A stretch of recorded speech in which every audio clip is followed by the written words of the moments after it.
Hi! In front of me is Vivo Y52 5G, and today I would like to show you how you can customize theme of your keyboard on this device. Start by accessing Settings and scrolling down. Then choose System, Languages and Input, On-Screen Keyboard and Keyboard.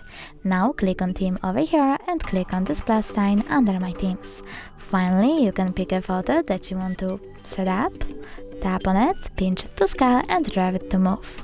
Then choose Next and adjust brightness by swiping left or right. Tap down and click on the switcher next to key borders to disable or enable them.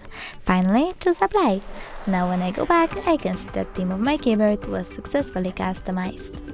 Thanks so much for watching. If you enjoyed this video, smash that like button, comment and subscribe. Bye!